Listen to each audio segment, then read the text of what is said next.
Andre Iguodala, the glue of the Golden State Warriors. How much does he have left? Well, maybe 3 years. Rumor has it that would be what it would take to get it done, and that could be what's on the table. Let's find out if could is reality as we bring in our good friend Anthony Slater, San Jose Mercury News.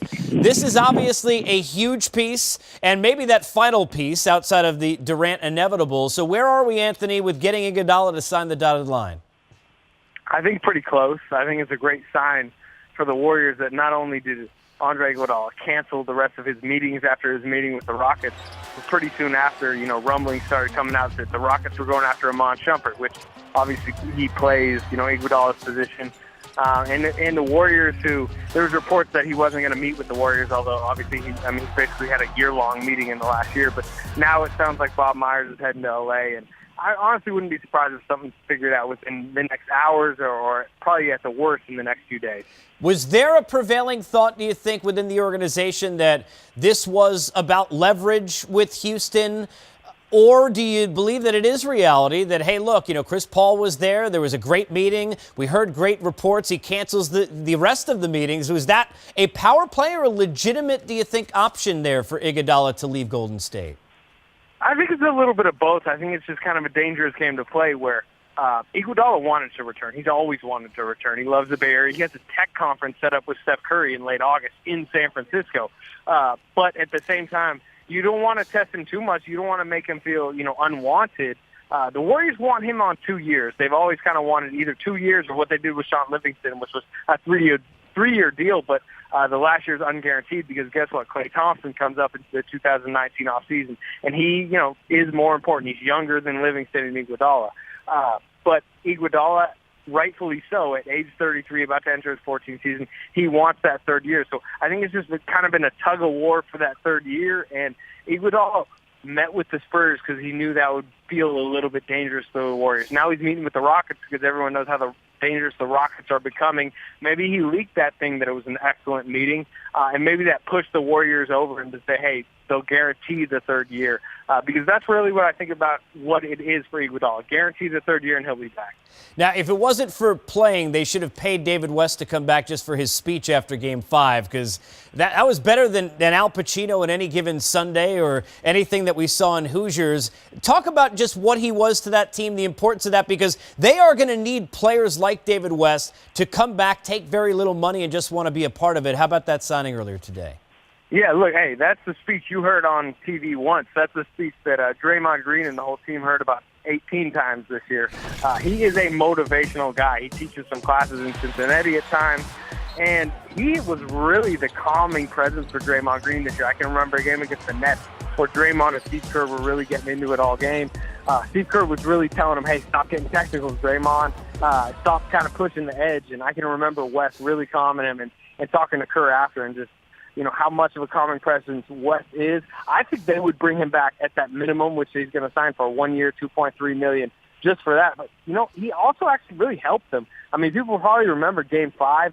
I thought he gave him 10 really good minutes in Game 2. He averaged about 6 assists per 36 minutes last year, was one of the tops of centers. He kind of really works in that backdoor cutting, which is kind of how the Warriors offense works. So he actually helps them on the court, and I really think he helps them off the court. And for them to get him back in that second unit, it's just kind of one piece of these dominoes that they're kind of trying to knock down and really bring back a team that was the best in the league last year. Well, I want to ask you about that because we've already seen some of that, right? Obviously, Curry, we know Durant will come. Here's Livingston. Here's West. Iggy next. My question is, if you got Ian Clark, who's going to get paid somewhere else most likely, maybe JaVale, same thing, who are the guys they've got their eye on? We've seen reports about Dwayne Dedmon. Are there other surprise names? I'm sure everybody wants to jump on this ship where it's headed. Can you give me a couple of guys you think they might be looking at beyond getting Iggy done? Yeah, so, Livingston signing back takes away some of the money they were thinking about going elsewhere. And if Iguodala does sign back for this 3 year, around $13 million per deal, then I think it almost becomes about minimums. I think Vince Carter is actually a very probable signing later in the free agency period, and he'll probably take the minimum. He'd almost fill that Matt Barnes role that they have. And then, look, they want to hand Patrick McCaw about 18 to 20 minutes per game next year. I think that's a plan of theirs. He was really good. He was good in Game 5. He was good when Kevin Durant got hurt in late February and that month that Durant was out. So I think they trust McCaw. They drafted Jordan Bell, and I think they believe he'll take the James Michael McAdoo role and almost maybe even get about 15 or so minutes per game at the center.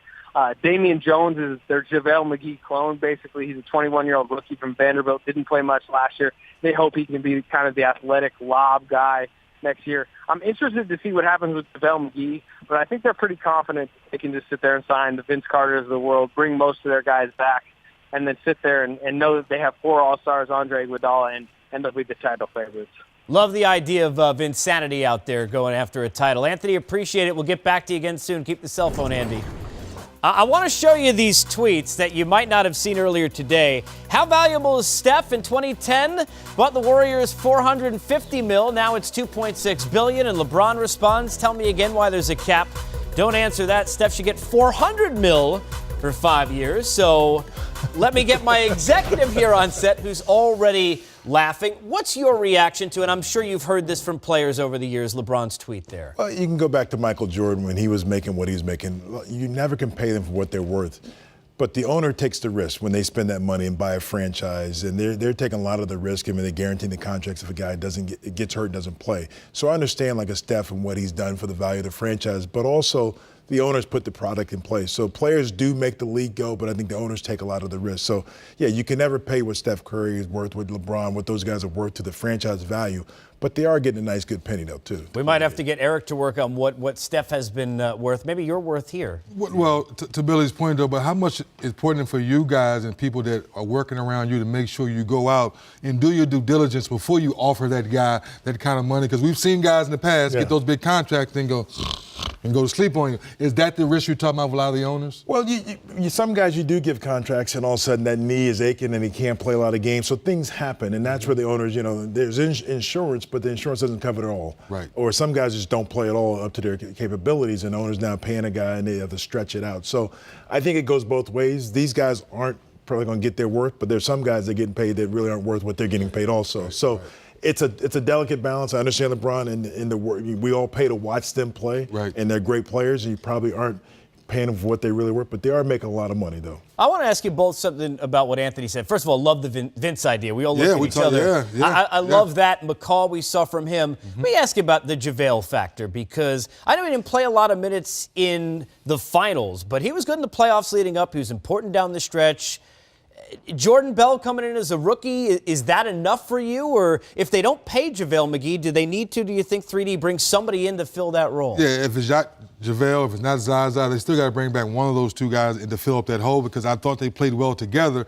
And as the season wore on, you heard people say maybe JaVale should start. Well, when he starts, you're asking him to do too much, then that's when the foul trouble, the more of the turnover. Overexposed, right? Overexposed. So now you're playing him 5, 10, 11 minutes. Now he's blocking shots, he's finishing plays. Now he's very valuable. I think he still should come back and be a part of the team. Well, and I think so. I think everybody was wondering what they're going to do when they signed Kevin Durant and all these guys left, and they went and found JaVale McGee. Everybody could have signed him, but they were the ones found him, gave him the opportunity and played. So sometimes you almost want to reward them and keep playing there and get on early bird status, so maybe you stay there, they can pay you down the road. Because you go somewhere else, get paid, and you don't play as well, your career could be ending again. So I think he's in a great situation. Play there, enjoy yourself, and enjoy winning another championship. But the one thing about when you're in the position the Warriors in, guys are going to come to play there. Guys are looking there. I mean, people are calling them and say, hey, my guy's, if he'll take the minimum to come play there, because they know they're going to be seen, they're going to be on national TV, have a chance to win a ring, and that's all they want is that exposure, and then they can go sign somewhere else if they need be. Well, I'll tell you this quickly. Last year we saw Mozgov get $64 million off of what we saw with the Cavaliers. Look, if somebody says to JaVale after Shaqtin' a fool and all of that 3 months later, hey, look, we'll give you $40 million, it's going to be tough to turn down despite the winning. Yes, it will. Now, but I don't know. That kind of difference from $2 million to $40 million, I see you, Stephen KD. I'll holler at you. Yeah. And I think they'll say. That's different, yeah. I think they'll say, hey, good same luck. thing, man. Go on, get out of here, man. Yeah. Get on out of here.